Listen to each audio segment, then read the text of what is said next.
definition alone, they're inferior films. Films. Sequels suck. Sequels suck. Sequels suck. Welcome back, movie fans. This is the podcast Sequels Suck, the movie podcast that looks at the reboots, the remakes, the prequels, the sequels, everything in between, except the original. And with me, as always, is the ever-reliable Angus Brown. Hey, Cable, how's it going, mate? Good. And you know what? This is going to be crazy because I know the movie we're talking about is not the movie I'm going to reference, but it's from the same franchise. But Final Destination 2 was on our list very early on, or at least was on my initial, when we started this podcast almost 70 episodes ago. Final Destination 2 was one of those ones I probably had in that 10 movies that we had, and we still haven't done it. No, and I don't know why, because we both love these movies, and somehow.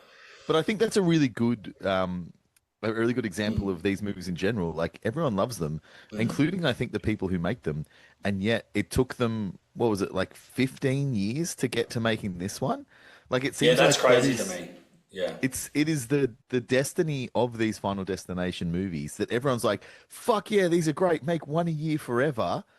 Fuck yeah, these are great. Let's do a podcast about them tomorrow. And then no one does anything about it, and it just sits there on the list for God knows how long.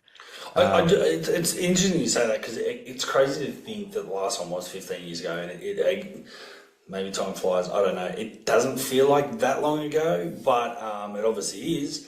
And you're right, it did feel like there was like a regular every couple of years, or, you know, there wasn't too much of a gap between each Final Destination film. And then, we've had this massive gap to the point where, did you go in really blind for this film like I did? Or did you have any inkling, some ideas about what this film was about? I didn't, no. So I was a little bit, up until probably a month before this movie came out, I was a little bit bamboozled because I remember there was strong talk, in fact, like outlines that were being passed around the internet.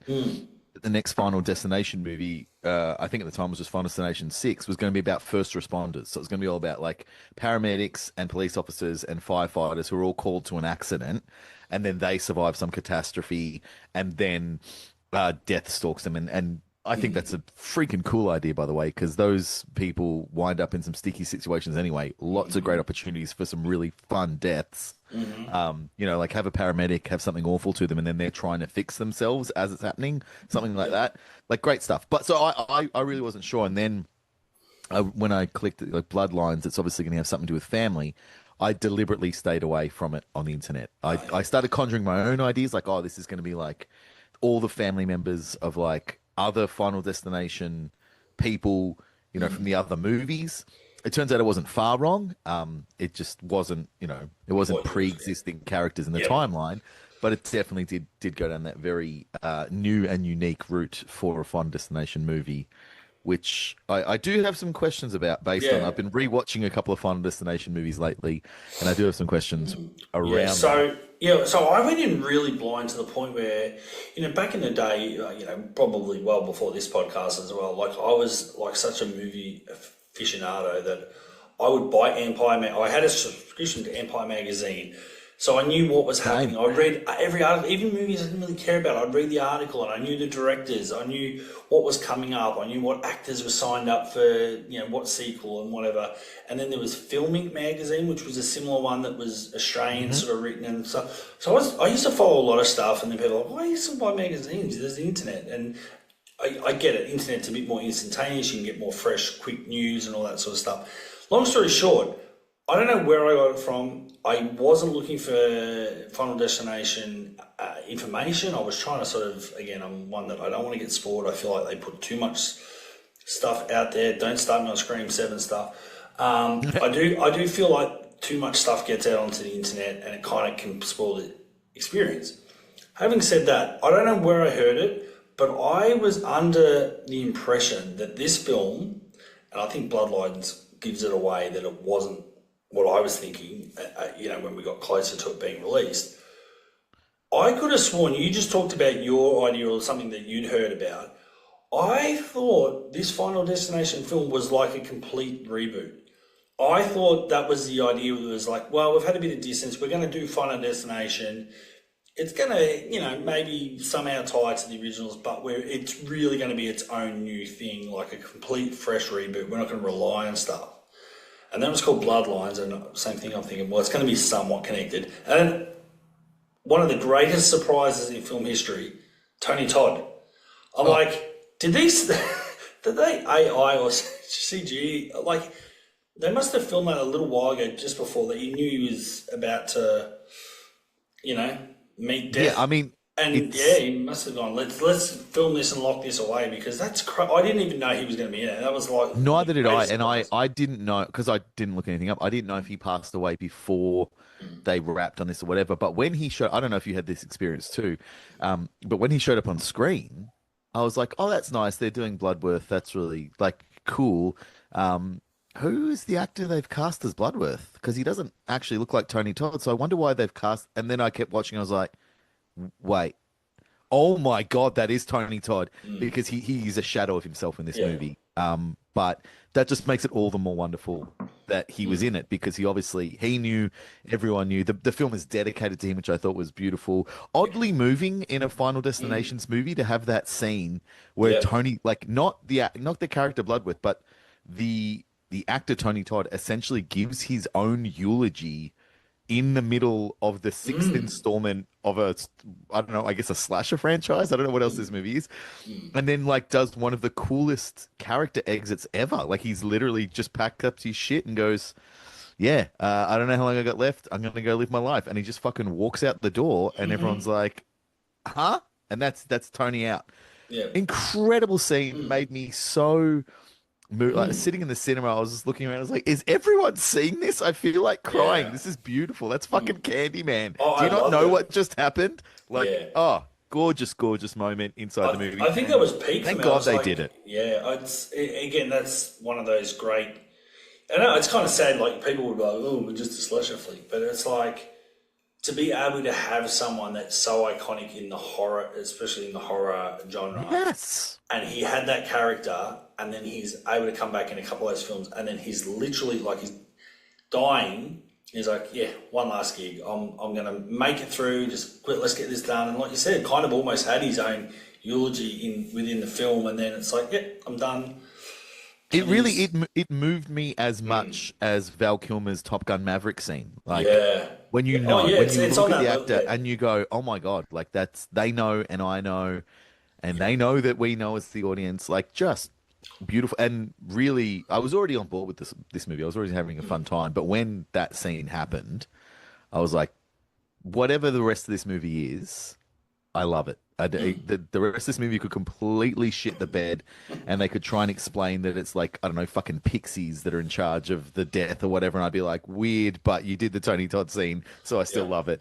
It turns out I didn't have to worry. But goddamn, an oddly beautiful, in a year that like it keeps doing this. It's probably a film we'll talk about later, but I saw 28 Years Later, and that's a film that has some oddly beautiful moments in the middle of a horror film. I don't know if this is a new thing that's coming around, but I've seen like 2 moments in horror movies this year that have just almost made me tear up, and I wasn't expecting it either time. It was great. Well, is it? But isn't that the sign of a good film? Like that it can do yes. That's the reality. Like, I mean, you want to feel something in film, and especially when you are dealing with horror films, it's probably a bit hard. Like, you can have that fear of what's happening and what's happening to the characters, but you also want to connect enough to the characters that when they do die, and especially when it's unexpected, like, it's emotional. Like, you talk about Dewey and we talk about Randy and some of these people in the Scream franchise, and that's that's, you want that emotional hook. And that wasn't an acknowledgement of I know what you did last summer, but you just want to feel like I said, and I can't wait. I haven't seen that film yet, but that's definitely the next cab off the rank. I think Reeves and Sean will be pretty keen. I say bring it on. Like let's bring some heart into horror, and let's reward the fans for their emotional investment. And this. Incredible. I mean, these directors who I hadn't heard of before, Zach Lipovsky, I don't know if I'm saying that right, and Adam B. Stein, hadn't really heard of either of them before. They have done some stuff. I mean, Zach Lipovsky directed the Kim Possible live action movie. Oh, Not okay. really the kind of thing I would think would get in this. Dead Rising, he's directed. They've got a little bit of cred. Freaks. They've done some stuff, but I heard the greatest story about how these guys got this gig. I don't know if you've heard it. They had Mate. pitched the movie idea. They pitched themselves as the directing duo. They were having a meeting with the production company that essentially gotten the gig. This was just like the final. Let's dot some T's and cross some I's. And they were, it was over a Zoom meeting, and they were doing a Zoom Nailed meeting. it. Said, look, we got this great idea. And it plays out like in a room, and in the background they had a fireplace, and like we want to do a really cool scene with a fireplace to open, and we think that'd be really great, because people are expecting something big and over the top, and this is a smaller, and we'll show you when they got up and they were mucking around and like this, and then one of them gets knocked into the fireplace and catches on fire, and the people on the other side are like, what's happening? Is this a bit? And they're like, pull him out. He's like, holy shit, he's on fire. He's like, I don't know what to do. He's like, hang on. And he's like waving a blanket to try and put him out. And he knocks a ceiling fan. The ceiling fan comes down and cuts off the guy's head. And the people freak out. And then they come back on camera and they're like, that was all pre-recorded. That was a bit. We just wanted to do a bit. Sorry. Don't freak out. But everyone was freaking out thinking these guys had actually accidentally Final Destination themselves. And they're doing these interviews talking about it. And everyone's like, that's amazing. When can I see it? And the directors are like, we fucked up and we didn't record it. But that's what got us the gig. So these guys did the Final Destination bit to get themselves That's awesome. tick of approval. And That's dedication. That means they're the right 10 people. more movies. I think they did an incredible job.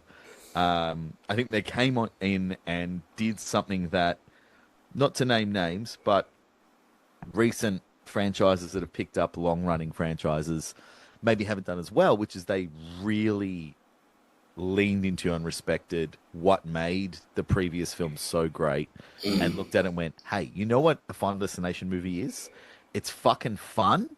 It has some insane kills in it, and it doesn't hang around too long.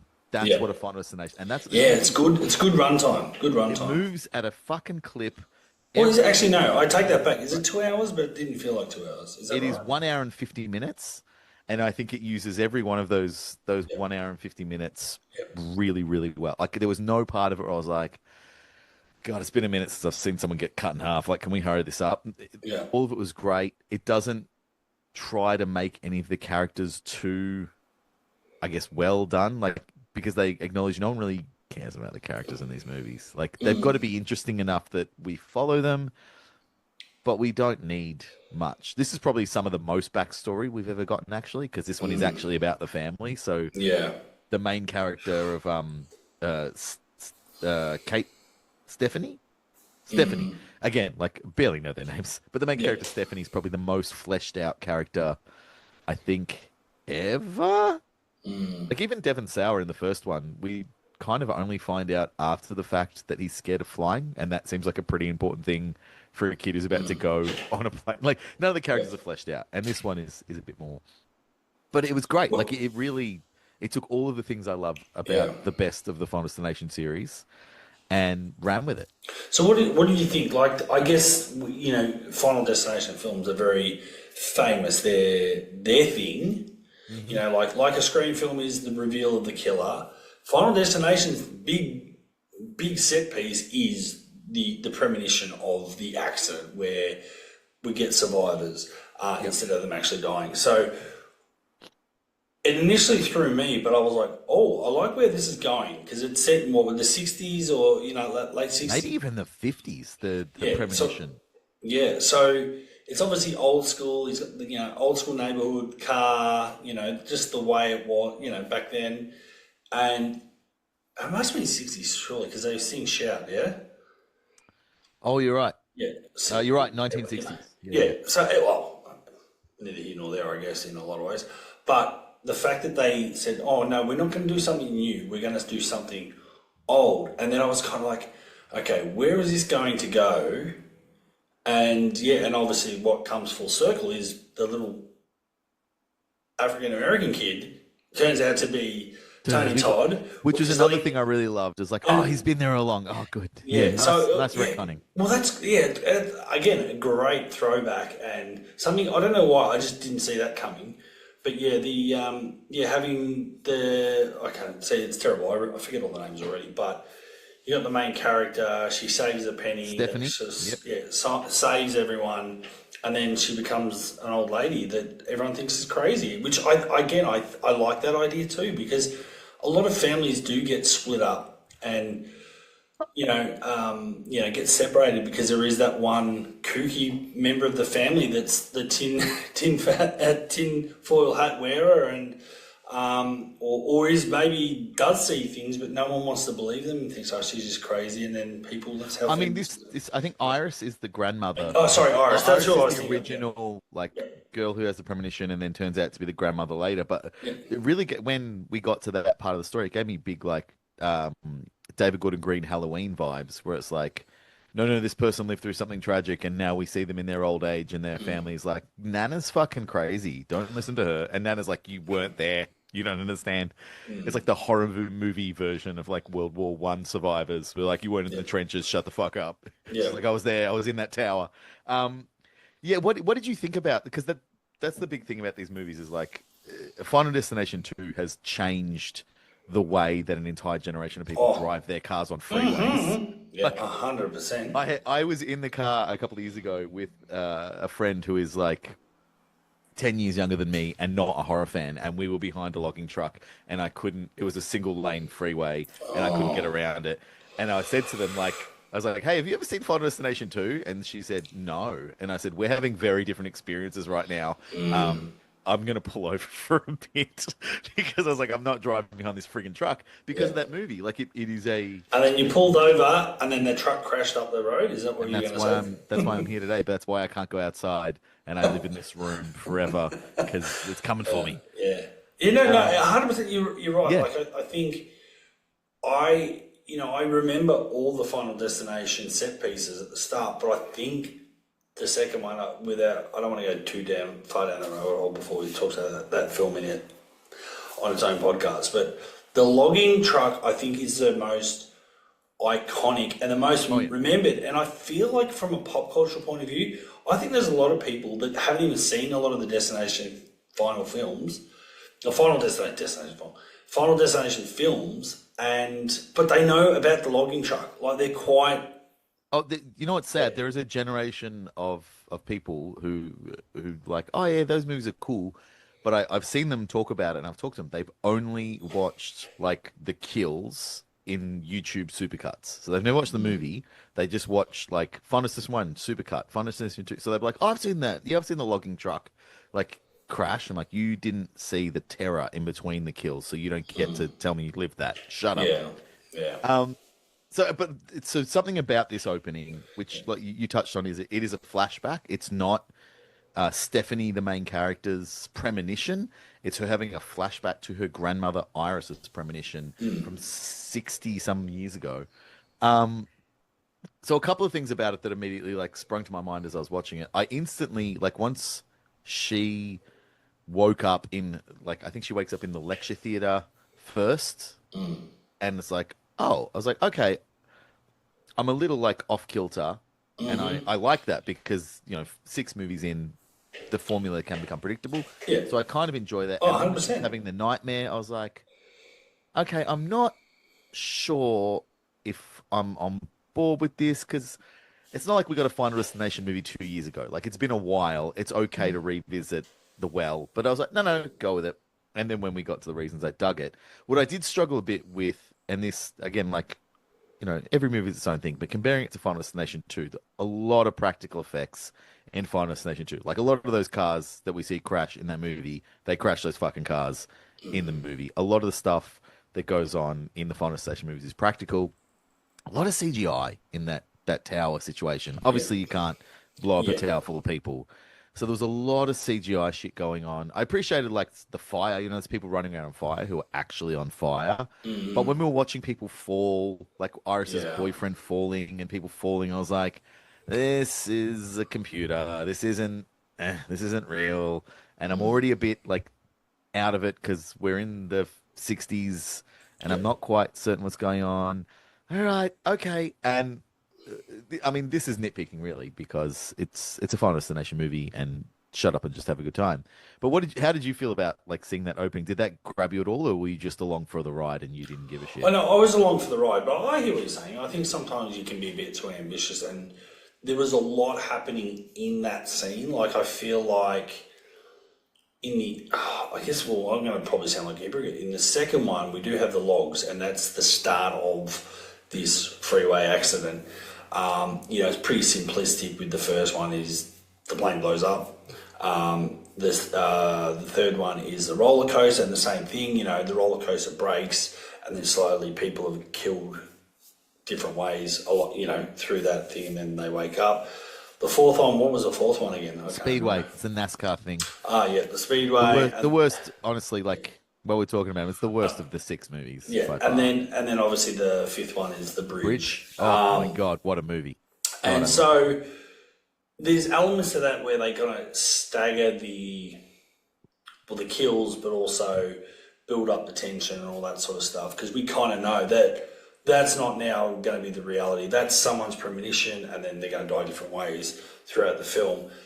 This one, obviously, it's the same sort of formula apart from it being a flashback, but I did feel like there was like, maybe it went a little bit too long, maybe for a little bit long, because you've got It did drag, and there was lots of element, like like you the said, coin going into the fan, causing the blockage, yeah, like normally we get that kind of Goldberg thing going for the individual deaths, but the opening deaths, it's yeah, like here's a disaster, everyone's fucking skittled, like they're done. Like yeah, the plane. We find out later why the plane exploded, but in number one, the plane just fucking explodes. yeah, The chain and the logging truck just breaks. There's not a whole thing. So the fact they made a whole thing out of the opening, that was probably the only point where I was, and thank goodness it came to start. But that was the only point in the movie when I sat down to watch it in the cinema, and I was like, "Ooh, is this gonna be fun? Is this gonna be good, or have they taken?" Obviously, they did not take the wrong message, and they crushed this movie. But that was the bit where I was like, and in terms of like the arc of the openings, you really are playing into a legacy formula there, and you no matter what you do, you're going to be compared to the others. And yeah, it was a little shaky the way they chose to open it. They definitely paid off, dividends on everything they set up there. So I can't really even complain about it, even yeah. though I sound like I am. Yeah. Like it's just, No, he was it saying was still good. I don't want to feel like I'm nitpicking, but I do think that, like you said, the penny blows in the fan, and it starts this sequence of events. But it's even just the music, and then the glass. The glass breaks first, so people panic, so they move to one side of the building. Then the structures kind of whatever. Then the fire lights the gas, and people on fire. Then there's people getting in the lift. The guy gets sliced in the lift. The piano falls on the kid. I mean, there was a lot happening. And ironically enough, a lot of it does not matter because it's only about Iris and his family. Like that kid, and I guess Tony Todd as well. But Yeah. really, everything that happens to everyone in that that gets so-called saved are now just exposition for this film. In that, eventually, when she was mapping it all out, these people all died. They were there, they lived because she saved them all, but they all died pretty quickly after. So. Yeah.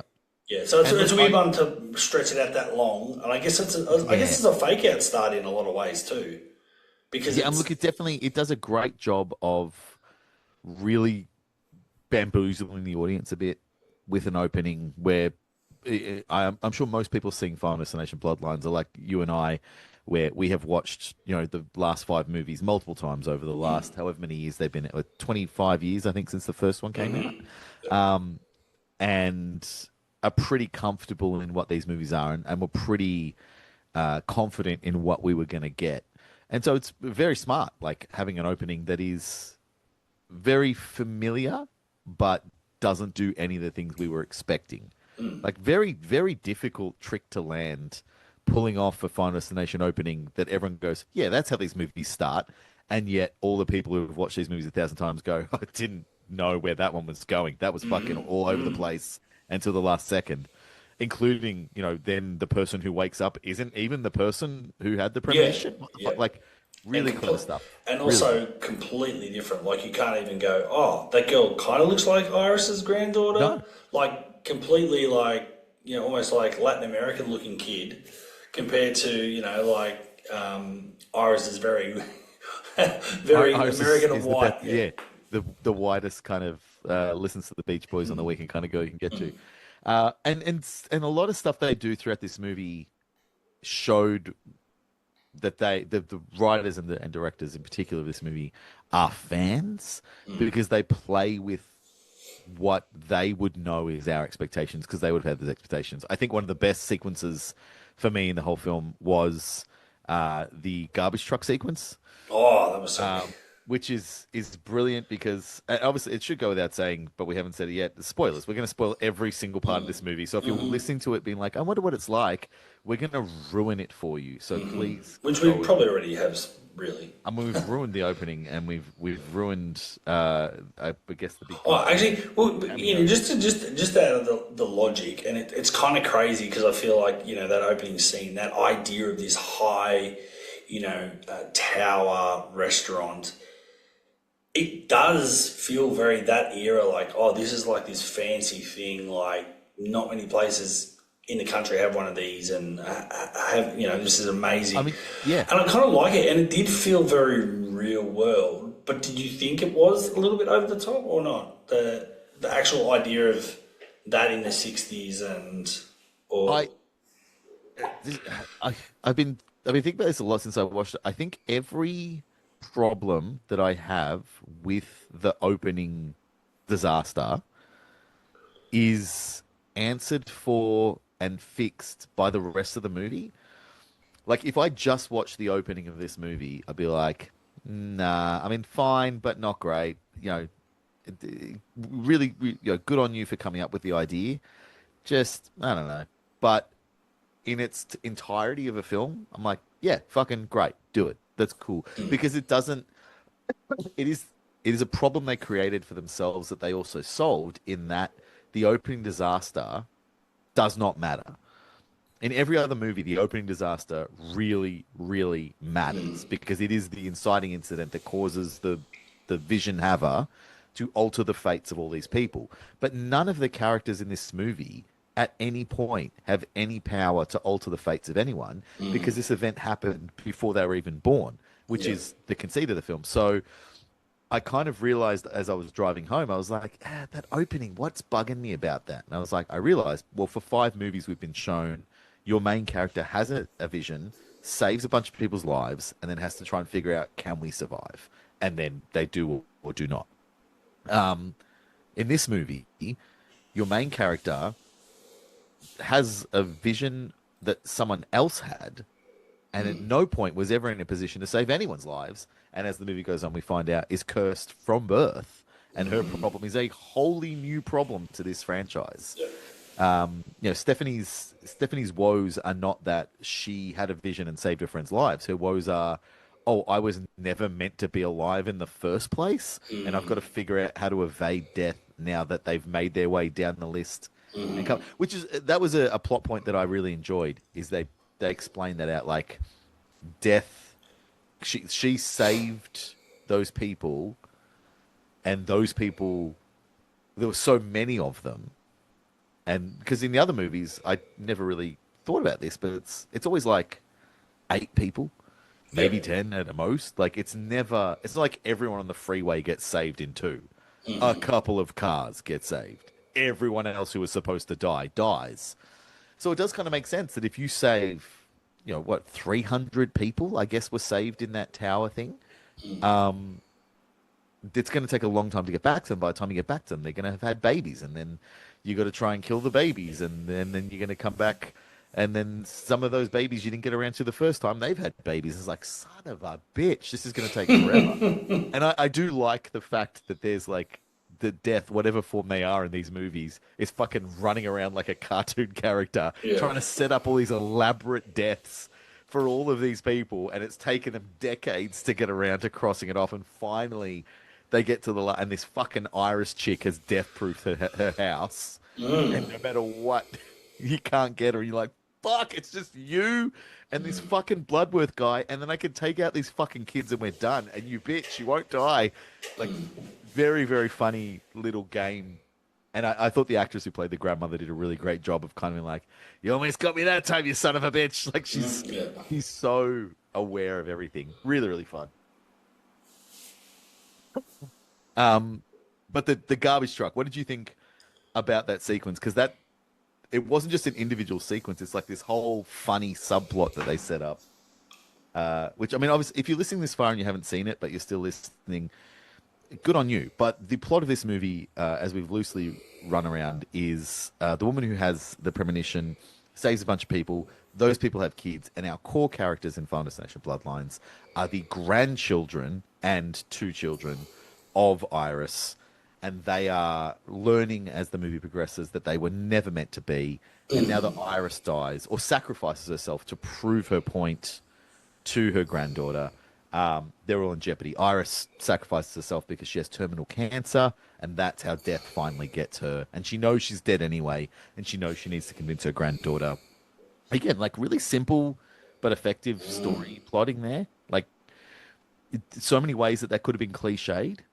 But for her character and for Tony Todd's character to just be like, yeah, like we avoided death for decades, but eventually death just gave us cancer.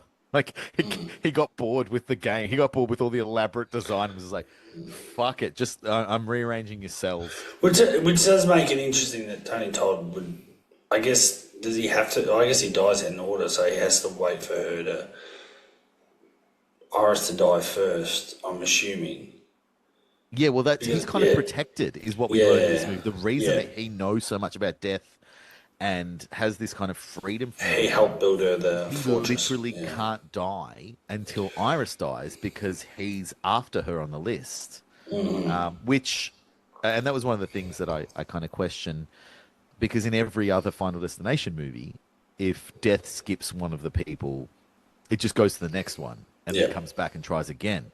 So presumably, like, death would, when they try to get Iris and can't, like, well, we'll go kill that guy and then we'll come back. No, we can't get you. All right, we'll go kill your kid and then we'll come back. No, we can't get you. So they do rewrite the rules a little bit there. Like, I just rewatched Final Destination 3 just the other night, and they pretty categorically state that, if you get skipped, it immediately goes to the next person. Yeah. It's not like I'll just wait until you're dead and you're protected forever. So, look, I don't begrudge them that, because you got to write a fucking movie. So sometimes you got to tinker. I mean, we could probably debate even that, but maybe we'll do that in the when we come back for Final Destination 2.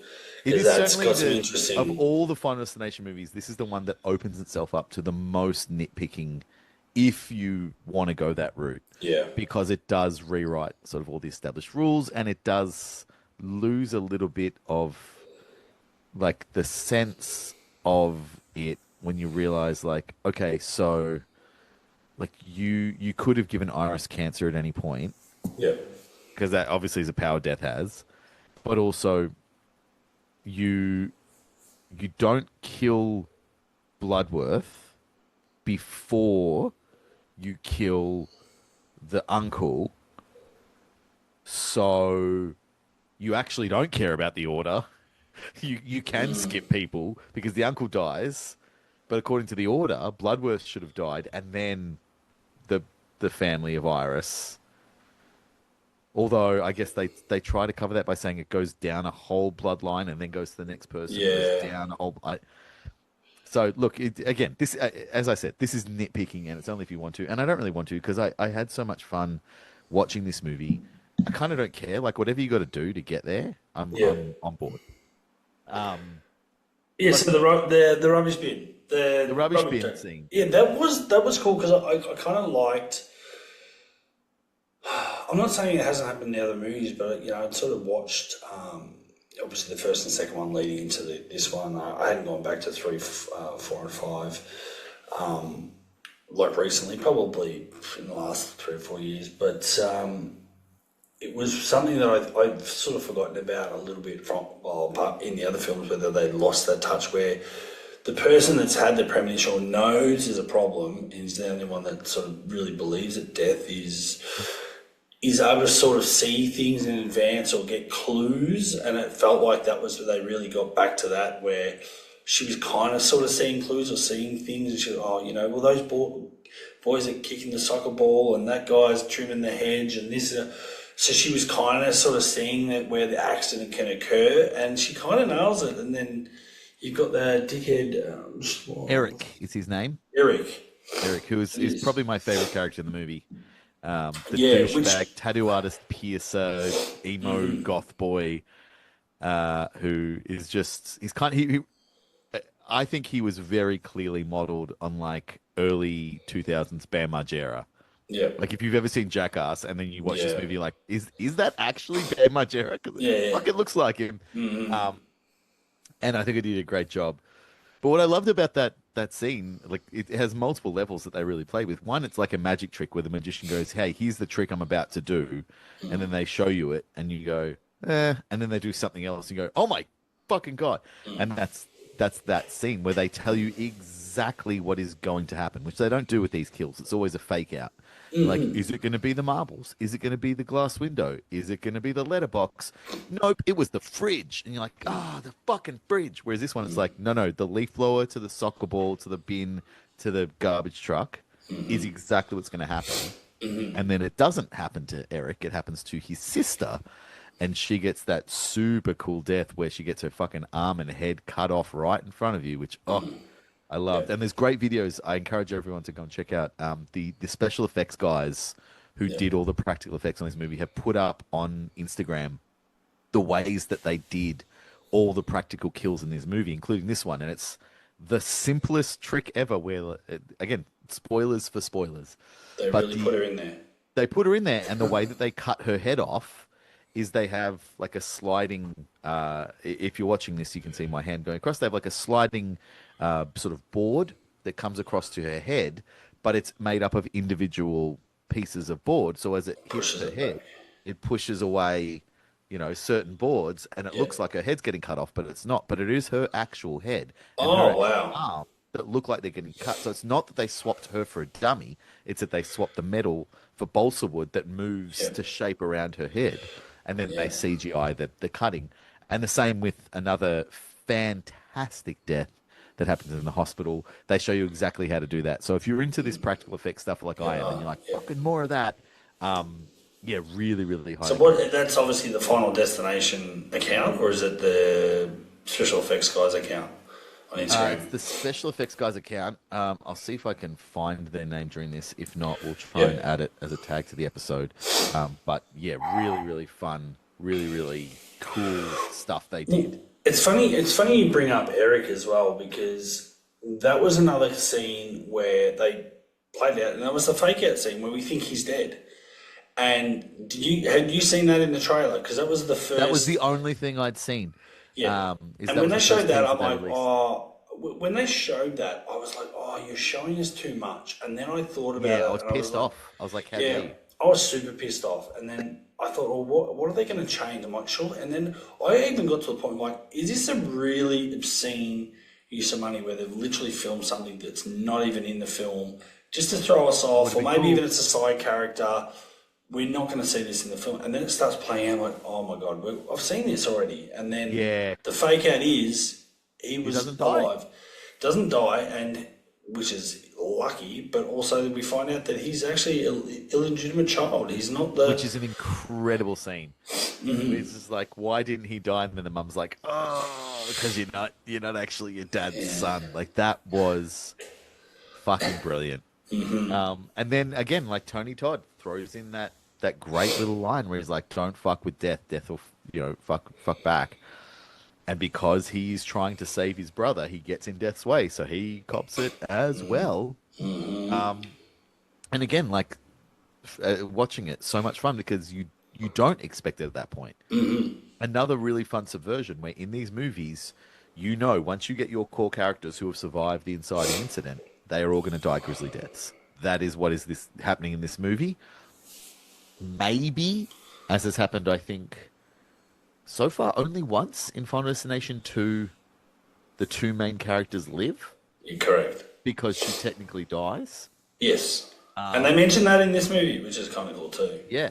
But in every other Final Destination movie, either in the film or in between films, the main characters die, including Devon Sawa in between one and two. So having this thing where like, oh, we have a character who's immune because he's not in the bloodline. He was never meant to die. He's just along for the ride. It was like, oh, that's new to these movies. We never have an innocent bystander in these. So then when he does die, it's like, oh, fuck, you got me twice. Like, not only was I expecting him to die, and then I was like, oh, cool, we've got a character who can't die. Then when he did die, I was like, you sons of bitches, you fucking got me again. Really fun. And yeah, he was my favorite character in this. And also probably the actor that I'm like, we're going to see more here. I think the actor's name is Richard Harmon, and these the Final Destination movies, with the exception of 3 being led by Mary Elizabeth Winstead, which is just insane in hindsight that she is in one of these movies. But you don't expect to see any of the next sort of, you know, Glenn Powell's or Dakota Johnson's or anything popping up in these movies. But I think Richard Harmon's gonna pop up in a lot of shit because he's fucking great, and I want to see more of him. The deaths overall in this movie are really, really fun. In fact, I'm trying to think now. I can't think of one I saw where I was like, eh. Yeah. Were there any that you were like, all right, fine? No, I thought they were all fun. I did like, you know, the vending machine, like the couple of times they faked out with the vending machine. Yep. And then obviously that gets drawn in, or the spring gets pulled from it towards the end to really fuck Bobby up in the end, because the what do you call the CAT scan machine? What do you call that? Is it? I think it's an MRI because it's all MRI, magnets. scanner is highly magnetized, off the charts, and obviously it's, you know, drawing all this stuff in, and that's why we lose Eric. He's in the chair and he gets sucked in and twisted. Yeah, so it was kind of cool because we saw the spring and you kind of think, and then it was like, oh, fake out, and then they're in this room and I'm like, well, that's just the fake out. But then it kind of comes back around. So yeah, there's some cool they stuff. really do a great. Even the wheelchair, like getting the wheelchair to put Bobby in, to like wheel him into the other room, so he's ready with the wheelchair to save. Like the wheelchair actually becomes one of the most crucial elements of Eric's death. So everything they kind of lay out, unlike the other Final Destination movies where it's a lot of fake outs, this one consistently is kind of like, this is going somewhere, but we're pretty sure you're not going to know where until it happens. And then Obviously getting into a room with an MRI machine that's a pretty big red flag in these movies. I was like, well, that's obviously going to do something horrible to someone. Like, does Bobby have... Are we going to find out Bobby has like a fucking steel plate in his head or something, or he's got Like, I was expecting something like that. Because I wasn't expecting Eric to die, I wasn't thinking about the piercings, and then when I realized that, I was like, oh, this is so fun. This is great. Who else cops are really? Oh, actually, probably no. I was going to no. I was about to say. Well, the uncle, yeah, like his death was really fun because there's like 15 different fake outs. Yeah, well, I think the big one being the shard of glass is the big one in the ice, and that's like, who's going to drink that? And there was a part of me thinking, oh, you know, you're just thinking about, oh, how, like, you know, who's going to cop that? But probably in the back of my mind, I thought, well, maybe someone's not going to get that, or that's just going to be the start of something, and then that'll escalate into the death, not necessarily. Well, they throw so much at us, like, oh, hey, what are you doing with those muffins or the cookies? He's got a peanut allergy, and then somebody else knocks a bottle over, and then somebody else is like, the rake, and the rake, getting, like, bombarded, and there's so many things where you're like, I don't know who or how someone is going to die. And then he gets a lawnmower to the face, which is pretty fucking great. Yeah. Just dumb and fun. But even things like the least creative or interesting in terms of the apparatus of death is the mum who just gets crushed by a telephone pole towards the end of the film where they're back at grandma's cabin. But the way they do that is hilarious. Yeah. Like, she saves the daughter and she's like, I'm going to be here for you for as long as I possibly... It just gets like, that's fucking funny. This movie is funny. And I like that they didn't shy away from the really gruesome, fucked up deaths, even though this is a family this time. Yeah. Because I was concerned when I realized like it's a family fighting death. I'm like, oh, is this going to be a horror movie where like two people die? Because that's always the fucking worst when you watch a slasher and then you're like, no one died in that movie. And I don't want to sound like a psychopath, but like it's the reason we watch these movies Yeah. is to see the creative ways Yeah, in which 100%. like a killer can dispatch someone. And in a Final Destination movie of all fucking things, like if you're not killing people, you've literally got nothing else going on. So when I realized, oh no, they are going to horrifically, maybe even some of the most horrific, like a lawnmower to the face is pretty goddamn. Because a lot of it, like I think there's times in the franchise where a lot of the deaths are the person's by themselves and death gets them. So that not everyone's, they might rock up and they might see the aftermath or they might know someone's died, but they won't necessarily have been witness to it. Whereas I do feel like when this they one. do see it, like you met that person 2 days ago, so it's like, oh, that's gross. But also, what was her fucking name again? Like Whereas Final this is Destination family, 2, the mum who gets killed in the elevator, like that is fucked up. But the people who are with her, who are like holding her severed head, met her yesterday. Yeah. So they're like, this is traumatic for me because it's traumatic, not because I care about you. This movie, my God. Yeah, 100%. Yeah, like everyone is really, really important to people. I did think, again, like at the time I was like, what? But afterwards it was like pretty funny. The mum of the kids, like not Stephanie's mum, the other mum Mum who of is Eric and at Bobby. risk. Yeah. Who isn't at risk because she's not bloodline, she's married in, whose children are all dying one by one. Like when they're having the meeting and she's like, I can't handle this, you're crazy, I'm leaving. She leaves and just never comes back into the movie. Like she's just gone. And I thought that was really funny in hindsight because I was like, yeah, there's nothing we can do with this character anymore. Like, what are we going to do? Just show a grieving mother? Like, that's not fun. Get her out of the fucking picture. 100%. We've wrung that towel dry. And that was good. So towards the end, the nitpick, the two main characters, Stephanie and Charlie, have survived. They are going to Charlie's prom. They get to, or they're picking up Charlie's prom date. They get there, and Charlie's prom date's dad is a doctor, and the dad's like, hey, I heard you guys had some trouble recently. And they're like, yeah, he saved my life. And he's like, they've just gone through the most traumatic and horrific thing ever. Like, they watched their mother get squashed by a telephone pole. Every one of their cousins has died the most horrific deaths. Their uncle had his face ripped off by a lawnmower. Technically. Like, technically you didn't say it. You technically, technically you did. Like, I know it's very important for the story that he does that. I know this character is meant to be a bit of a dick. But the way that he does it, I was just like, I know I'm watching a Final Destination movie. I'm aware of where I am. But suspension of disbelief can only go so far. I struggle to believe that there is a doctor / human being in any universe who is that much of a fucking dick, who's going to tell like this 15-year-old kid whose mum has just been squashed. Like, well, you didn't actually save your sister's life, did you? Yeah, no. What you actually did was you just like, if her heart didn't stop, like you just got her breathing again. Like the reason it's a nitpick is I feel that character would have been better served if it was like the girl he was taking to prom, if it was her older brother who was pre-med. Yeah. And was like not very happy that his little sister is being taken out by this guy. Yeah, that makes he has freedom to be a bit more of a dick. Because he's like, oh, so you're taking my sister and stuff. He's like, yeah. He's like, yeah, everyone's talking about you're a hero, huh? What do you think? And he could just be a dick and you'd be like, oh, fuck this guy. I know this guy. But for the dad, who's talking to their dad, by the way, like, hey, not only did their kids just watch their mum get squashed, your wife got killed. And now you're like, your wife, who you've had this very complicated relationship with for your whole life, is died violently.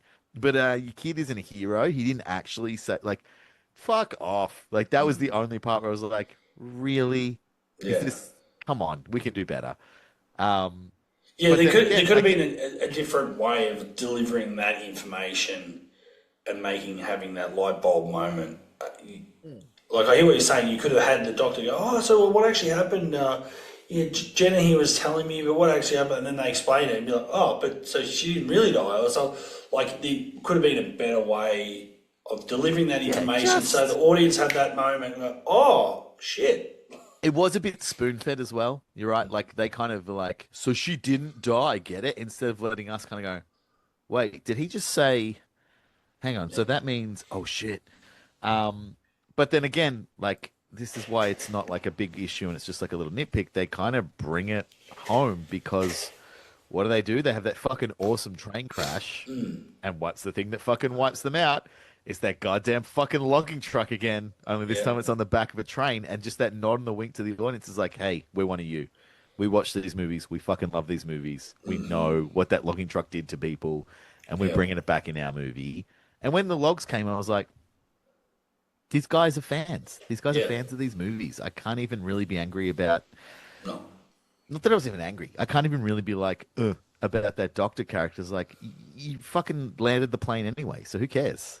Yeah. Like it's just grasping at straws to pick on that because the rest of it is just fucking fun. Yeah. The characters are fun. It's silly in the right way. It's engaging. It's entertaining. There's surprising and upsetting deaths that happen throughout it. Once the ball gets rolling, you know exactly where you are. You're in a Final Destination movie, and you know you're gonna see some cool, messed up deaths. Yeah. I would say, again, just off the top of my head, without, like I said, I hadn't really watched the third. Actually, I probably watched the third last year during Halloween in October when we watched our horror films. Number 4, like you've said, you've touched on, is not normal. It is. I think it's the lowest ranked of all the people. Like, and even that, like, there's still some really fun deaths in that. It's just the least. But, yeah, and then the fifth which one, is interesting because it's directed by the same director as 2. Yeah. So like 1 and 3 are James Wong, and 2 and 4 are oh my goodness, I can't remember his name. It is David R. Ellis. Yeah. Which is the man who gave us the logging truck. Also gave us 4. Makes no freaking sense. Yeah. But what I would say, this one does feel like, okay, you can, all jokes aside, that would never happen, this and that, or that death or whatever. But this did feel very logical, this movie. Like, the logic for me stacked up where you have Iris in the 60s survive, and then because in a lot of horror movies, when you see maybe a character like Iris has this fort built for her to save her and whatever, you go, well, financially and planning, like, as if. But when you think about when she realises what's happening and Tony Todd's character knows about it, and they know there's this, they're mapping out all the people and they're last on that list, you've actually got time to plan and survive. And so there's definitely parts of the movie while on the surface you probably go, okay, it's a movie, like, of course that's going to happen.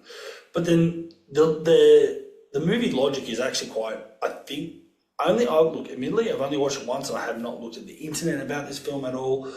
But the logic for me stacked up in a lot of ways. And yeah, I don't know.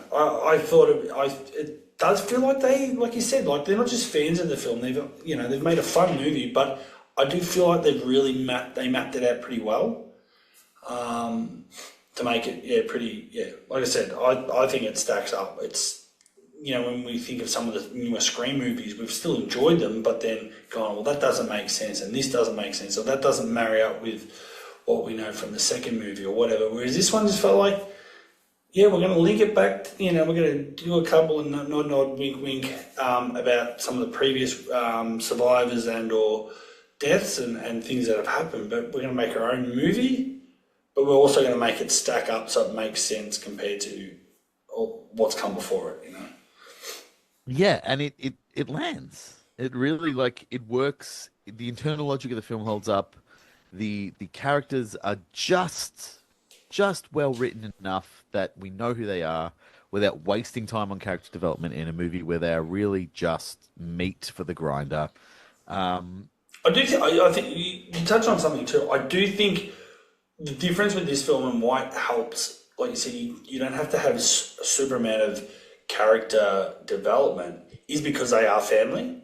Does that make sense? Yeah. Because they're a family, Yeah, you can they're kind gonna of go, have that well, that shorthand with each other. yeah, 100%. They're not just completely unknowns that have been thrown together in this situation. These are pre-existing people, and one girl's having a premonition going, what was with grandma? Was she fucking crazy? And then it becomes revealed, but you kind of meet them all together and they're family. You don't have to know every little thing about them, apart from, you need to know Bobby's got a peanut allergy and all that sort of stuff. But Not I just think Bobby, by the way.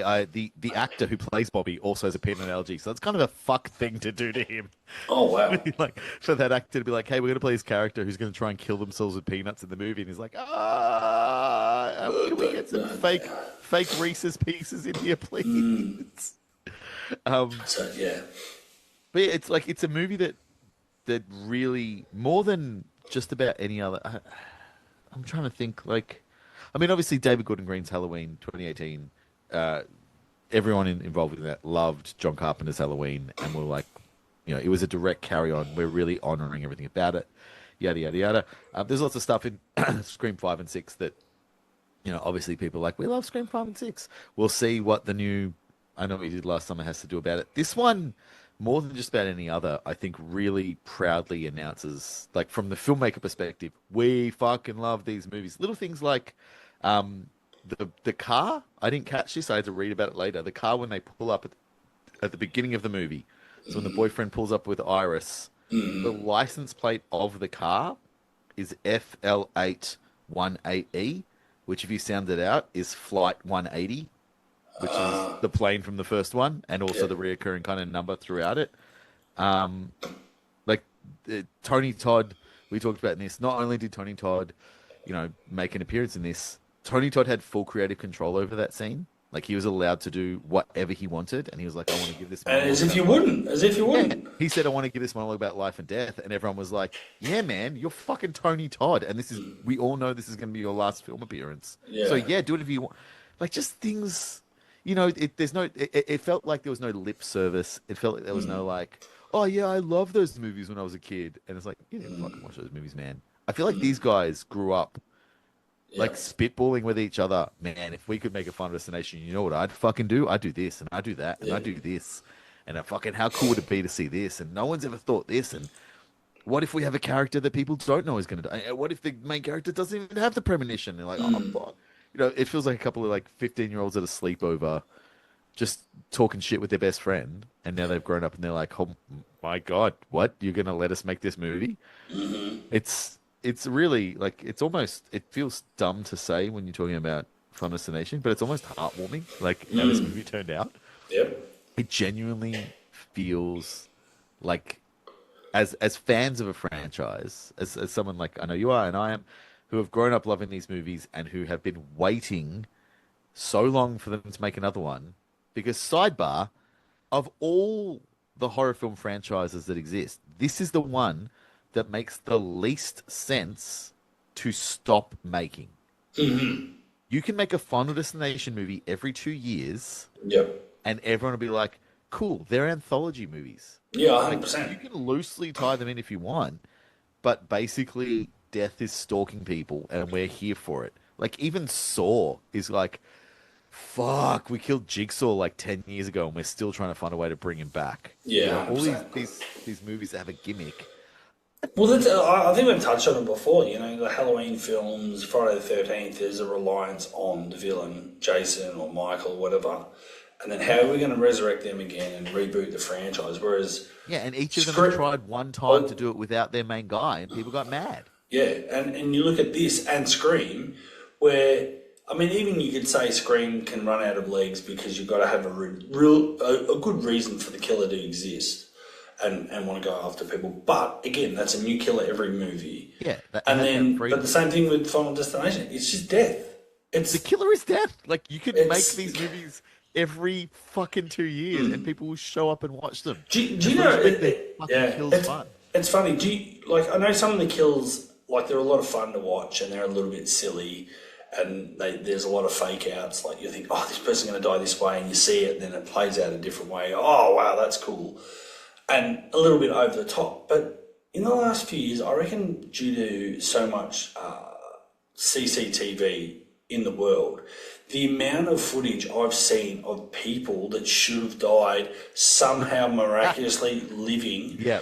and it makes you go, well, hang on, Final Destination's not a stretch because people die in the weirdest and unluckiest ways, and sometimes people live like should be dead, but like just somehow they just happen to step 1 inch one other way, and a car that's lost control goes past, and another truck comes this way, and and you go, how the hell did they survive that? They are the luckiest. You read stories of all life, like Yeah. they survive that, and 2 weeks later they're like, on a boat, and the boat sinks and they die, and you're like, Jesus Christ, like the guy just survived like the wildest thing ever. Like you read about this, so people like, oh, this guy, got shot in the head and lived.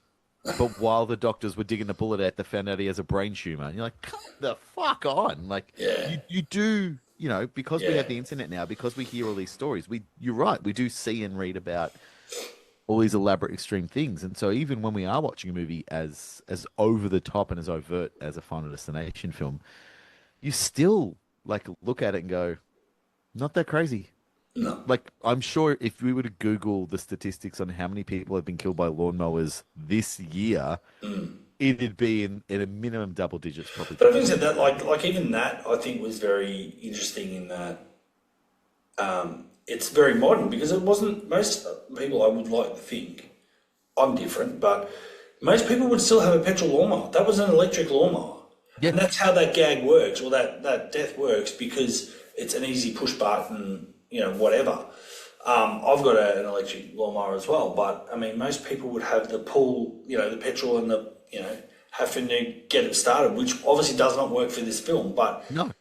I do think, off the top of my head, I just think, just even some technology they use in this movie that's relative to now that they wouldn't have been able to do for the first Final Destination movie, for instance, like, with the times, like, it's like, okay, what's something new that we couldn't have done 25 years ago? Oh, well, we can do an electric lawnmower. But that's the other thing that I really enjoyed about this movie, is it didn't feel like people who were handed the keys to this franchise going, oh, well, let's bring it into the new generation, and let's have them die because of TikTok or some bullshit. I don't know. Yeah. Like, most of these kills, in fact, all of these kills, like, yes, the electric mower, relies on a slightly newer technology, but everything in this movie still relies on like a practical thing taking place. And no, an electric lawnmower could not have taken place in the first one, but a petrol lawnmower could. I'm sure they would have figured out a way to do it if they really wanted to. Like a garbage truck, an MRI machine, a telephone pole, a weather vane hitting a fire extinguisher, which I thought was a great way to kill the grandmother. Like, all of them felt grounded in not just like a real idea, but in the reality of Final Destination. Yeah. It's spoilers for part 5. So if you haven't seen the Final Destination 5, skip the fuck ahead. But one of the great things about part 5, perhaps the greatest thing, is we find out it's actually a prequel to part 1. Yeah, that's correct. Yeah, and those poor motherfuckers wind up on Flight 180. And you don't realize until they're on the flight, you're like, son of a bitch, none of them used mobile phones. I never fucking clocked it. God damn it. Yeah. Because it's just so much cool shit is happening. But they obviously made the choice, like, let's ground this shit not just in reality, but in Final Destination reality. Like, let's make it feel like it's a part of all the other movies. Mm-hmm. And this one's right there with it. Like, genius. Absolute genius. I hope that these directors... I hope that... this movie, by the way, it outgrossed Final Destination 5's total box office run in its opening weekend. Yeah, that's crazy. So shout out to everyone who went and saw this in the cinema open weekend. I don't know when you saw. I saw opening weekend because I couldn't wait. I was so excited. Probably the week after. I wouldn't have been there open weekend. Like, I was so pumped for this. I know a lot of my friends were. I know a lot of horror fans were. So shout out to everyone who showed up to the cinema and paid their fucking money and told the studios, please keep making these movies. Yeah. But also, it's gone on to make quite a bit of bank so far. So nothing's certain, nothing's a guarantee, but we're definitely fucking getting another Final Destination movie because this shit made money. Yeah. But I hope they give these guys like at least 2 more movies. I hope they go, fucking do whatever you want. Yeah. Just keep churning out this cool shit that is fun and silly and ridiculous. And a really nice zag from like what all the other horror franchises that have picked up and carried on have done. I've talked too much on this podcast about how Scream 5 went too serious. And we've debated back and forth about the direction of the Halloween trilogy that came out. And we've ummed and ahed about whether or not Camp Crystal Lake is going to be any good for, the Friday the 13th series. And I don't even think we talked about Saw X on this podcast, probably because I didn't want to. And there's countless horror films that have picked up, years later that have had mixed results. But of all of them, this is the one that I was hanging out the most for because I thought it had the most promise. It paid off in fucking dividends. It is so refreshing to go to the movie to see a horror movie and be like, yeah, I just had a fucking good time. It doesn't matter. And the other thing, like, I'm not saying this is solely exclusive to this franchise, but the one thing it has going for it, like you said, like, they're not constrained by the killer, because the killer is, it's like just the Force in Star Wars. It's death. It's coming for you. If your papers are stamped, that's it. You're done for. And if you try and escape, it's going to come get you, right? So easy. That's easy. But then secondly, they don't rely on, I mean, there's been a couple of people pop up, like Tony Todd and Clear Rivers. Is it Clear Rivers? Clear Rivers is Clear Rivers' best character name ever. Yeah. Clear Rivers. She's in 1 and 2. She's the only she's in 1 and 2, but pretty much no one really ever is in the sequel. Everyone sort of dies or it's not followed on. So they don't even have to worry about bringing people back. That's the other crazy thing. There's no legacy characters they have to like, oh, we better bring that guy back and then kill them. Though I kind of wish they bring Kimberly back just for shits and giggles at some point. Because she's the only official survivor. Well, and and the cop. And the cop. What's his name? Thomas Burke? Is that him? Yeah. The character is Thomas Burke. Yeah. So I it'd be interesting, but again, it's one of the great things about the franchise. They don't have to worry about overpaying people to come back and all that. They don't have to worry about that. And I guess that's the crazy thing. Like, we love, you and me, obviously, with this podcast kind of exists because of Scream, and we love Nev Campbell and Courtney Cox and David Arquette and these people that are coming back. But the crazy thing about this franchise too, it's not about the characters really. It's about the deaths. It's about death coming and that's together. what I mean. Like, don't waste time. Tell me about characters. Yeah, it's about how all these cool death scenes. Like, what's going to be the initial premonition, which is one really cool death scene that does not play out, and then how these survivors going to dodge and weave death, and then how's death going to get them. And that's what's the brilliance of these films. You don't have to worry about, oh geez, we've got to get some legacy characters back and back and back. Well, it's funny if you look at if anyone wants to I don't know, waste their life doing this, but if you want to go and look at all the posters on the internet, you can see all the theatrical release posters for the Final Destination movies. And I challenge you to prove me wrong. But in every one I've ever seen, the only Final Destination movie that has any of the actors' names on the poster is the first one. It has Devon Sawa, Ali Larter, Kerr Smith, because they were all teen heartthrob dream things at the time. And this was a movie that was coming out on the back of a big wave of late 90s, early 2000s, new metal horror where you get young, beautiful people who from a TV series, like the Dawson's Creek cast, all got their horror movie at some point. Kerr Smith is the Final Destination one. You put them in a horror movie that is a bit gritty and a bit like, I rewatched the first one recently. It's quite like dark in tone. It's very serious. It's very like, things are dark and tough. And Ali Larter's character is quite like, what's the point of life anyway? Blah, blah, blah. Every other Final Destination movie, it is just the movie title and the tagline. Death is the end. Every end has a beginning. Death is coming. Whatever it is, this is a wild ride. And they clocked from number 2. In number 2, it really set the tone. They're like, yeah, Devon Sawa died in between movies. We're not bringing him back and paying him that money to kill him in the opening scene. A brick fell on his head. A brick fell. He's dead. Ali Larter costs less money, so she's back. But we're killing her because otherwise we have to give her more money in part 3, and we don't want her. So they did absolutely fucking nail concept. Fun fact: this whole series exists because of an X-Files episode that didn't go ahead. This was written Which to is getting be rebooted by Disney apparently as well. with Ryan Coogler involved after Sinners, which shout out to Sinners, another great fucking horror movie this year. Goddamn 2025. Between that, 28 years later, Final Destination, Bloodlines. I think COVID. People had a lot more time in COVID to think and write. Yeah, and they've churned out some good shit, and I'm really happy about it. But yeah, James Wong, who also directed Final Destination 1, was a writer, one of the main writers on X-Files. He wrote it as a treatment for an episode where exactly what happens. People survive a plane crash and then realize they're all dying, and oh my God, what happened? And then they kind of like, it doesn't quite work as an X-Files episode. We'll shelve it. And he was like, fuck shelving it. I'm going to make a movie. And he did. And he started a gorgeous franchise which should last for a gazillion years, in my opinion. Even the worst Final Destination movie is still fun, you know? Like the Final I Destination. know. I want to go watch it now.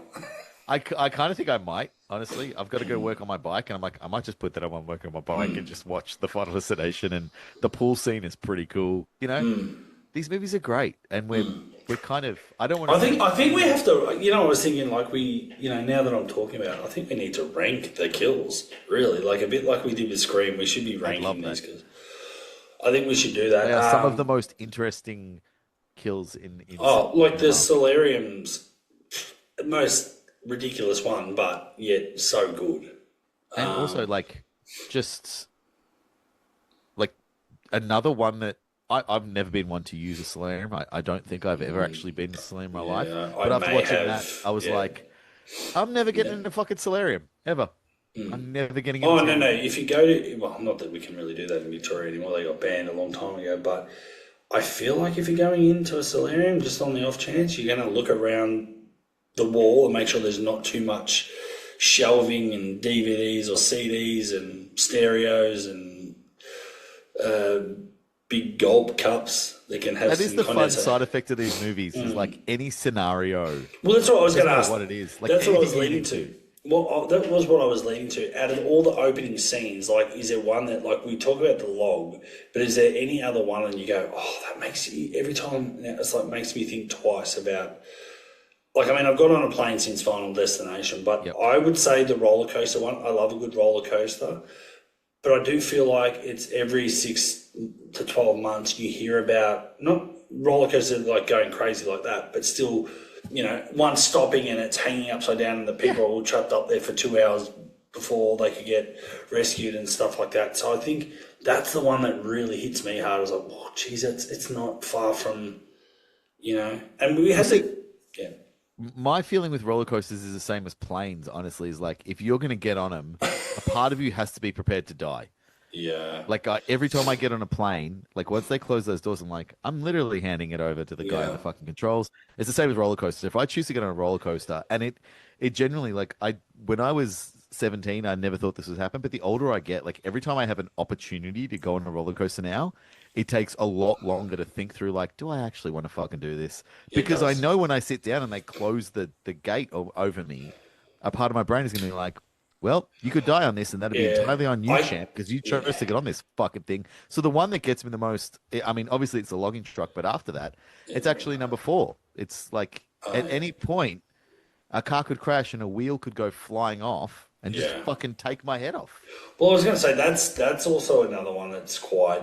It can happen. You see that again. I feel like that doesn't happen as frequently, but you do hear and see where there is an accident where a Formula One car just hits the barrier a certain way and they don't think it can, but somehow it flips and then it hits the fence and the fence comes down. I mean, like, it happens. Not even a race. Like, I think about it sometimes when I'm walking down the street. I was like, if somebody comes around a corner too fast and smashes into someone, maybe not a tire, but like a piece of flying debris from the car could just come along and take my head off. You know, like 100%. It's not impossible. It's very, very possible. Yeah. And that's what stays with you it's the normality of things like a logging truck or a car crash. And I know it doesn't feel like that long ago, but it's probably 5 or 6 years ago now where there was, tragically for some people, one of our theme parks in Australia, Dreamworld, had people died because there was maybe the maintenance wasn't so good on one of the rides, and it flipped, and unfortunately people didn't survive that. And you sort of go, oh, geez, that's in Australia, and you like to think our standards are really good and cost cutting corners, and that's very much Final Destination 3 with, that ride. Like, that's like a maintenance thing, and you go, geez, well, if people aren't, really doing the right thing and they're not doing their checks properly, geez, anything can happen. Like you're saying, like, wrong place at the wrong time, I think. I went to Dreamworld the week they reopened after that because I'd Why? already booked I'd already booked a family holiday. Yeah, okay, I'd fair already enough. booked a family holiday, and my daughter at the time was very young and very into the Wiggles, and they have Wiggle World at Dreamworld. And so we'd already promised her we were going to Wiggle World, and by the time we got there, they'd closed down and reopened, but no one was there. It was just Yeah. us and 5 other families, and we're all looking around each other like, oh shit.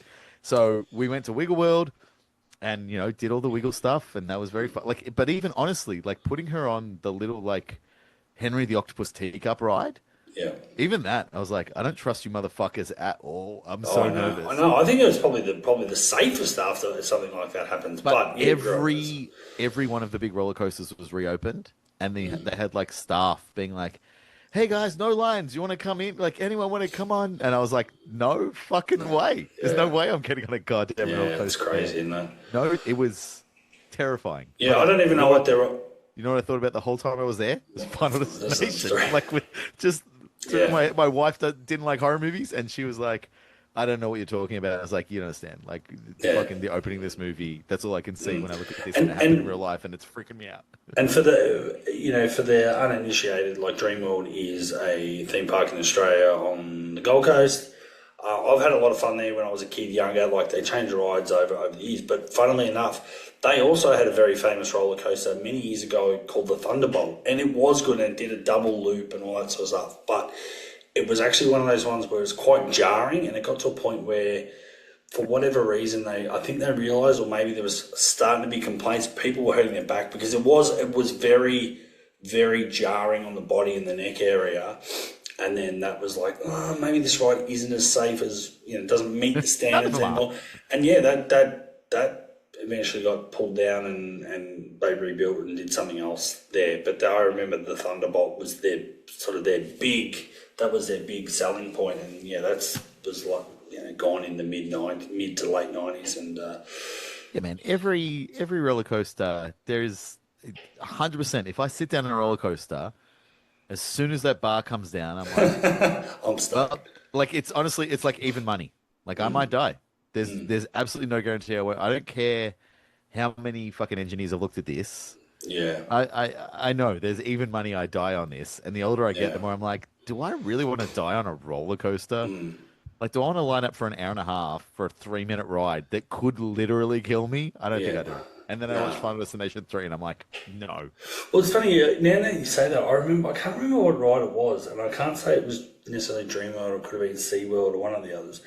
But I remember my baby sister, she was only just that height, really. Put the height, and she was just on it to get on the ride, and they let her on, end of the day, and for whatever reason, her, I guess the thing that locks you in, didn't quite lock in, and so there was a bit of space where it was really sort of...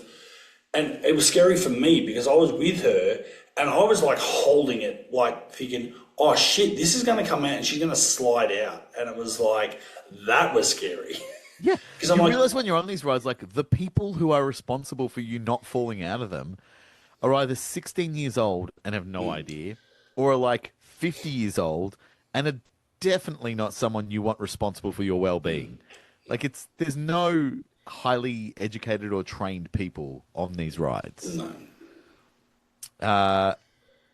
But perfect fodder for a Final Destination movie. Yeah. It's great. I really didn't know what they were going to do next. It's kind of that thing, anything could be the opening of a Final Destination movie, but also nothing could, because they've kind of done the really obvious things. A Space Needle type restaurant collapsing, great. I don't know what they're going to do next. I don't know where they go from here. It's got to be something real. I think the next one has to be something really, really unexpected, because a building collapsing is new to the franchise, but it's also a building collapses, a bridge collapses. It's all engineering. You know, like if you want to get down to the nitty gritty, someone just didn't double check the measurements and the concrete. So the next one's got to be something crazy. I'd love to see, like, put us in a fucking circus. I want to see a circus disaster. You know, there's lots of shit, trapezes, elephants, rings of fire, lions. Like, you could go bananas with the circus. Yeah, And big crowds of people, lots of opportunities. That's my pitch for the next one. Yeah. Circus death. Circus death. Yep. And you know what that also opens? That opens the possibility that we have a sneaky crossover. It's actually a Batman movie because it was fucking Robin's parents who died. So I'm helping you. Is it Warner Brothers who owns? It's not Warner Brothers who owns. It used to be New Line Cinema, but I can't remember what I saw at the start of this film, to be honest. I mean, if it is Warner Brothers, I think it's owned by. I feel like Final Destination might be owned by somebody else now. Oh, hey, but I want to know now because maybe I have just created a multiverse. Can you imagine? Genuinely think about it. I know this is a stupid idea. I have no delusions, but think about how fun it would be. A Final Destination movie, but the characters in it are the Bat family. Like Batman, Robin, Catwoman, Batgirl, Alfred, and they're all like, oh, shit. Yeah. Death is coming for us, and they have to team up with the Joker for some reason. I don't know. Now I'm just doing the screenwriter's job. But, like, that would be... I know that's never going to happen in a gazillion years, but fuck, that would be fun. Just one by one, the Bat family dying in the most absurd way ever. It could be an Elseworlds movie. James Gunn's got a sick sense of humor. You get an Elseworlds movie that has some pretty gruesome bat deaths in there. Now I'm just entertaining myself. It's just to fill time while I Google... Find this thing. Find this information. Looking for it, man. It is Warner Brothers. Oh my God, Warner Brothers owns it. I fucking did it. I did it. You're welcome, Hollywood. You're welcome, everyone. I keep doing this on this show, and occasionally... Yeah, you could just have Final Destination, DC Universe. I do recall a couple of years ago on this podcast suggesting that Dewey come back for Scream 7 when we're done with this current incarnation. And lo and behold, Dewey's in Scream 7. So I'm just saying, people listen. I'm an influencer. I'm a He not alive. He not alive. He dead. I don't know. He's a ghost. I don't know. Not a ghost faced. A ghost. I don't know. Anyway, on that... Anything's possible. That's true. Let's do it. Let's do Bat Family. Final Destination, Bat Family. That's the next Batman movie. That's the next Final Destination movie. And I think, we're definitely going to come back. We'll do a ranking of the death scenes of this film. And I'm really pumped for that now. Cause that's cool. I have been rewatching them, and Me it's too. an excuse to keep rewatching them because, Yep.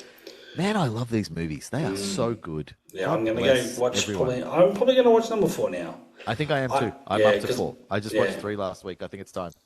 Yep. Maybe I'll like them more this time. I don't know. That'd be fun. All right. Well, no. Not all sequels suck. And not this one. Go check out Final Destination Bloodlines at the cinema. Support horror movies, you fucks. Go help them out. Hey, sequels suck fans. By definition alone, they're inferior films. I almost remade a quick warning of this episode is spoilers.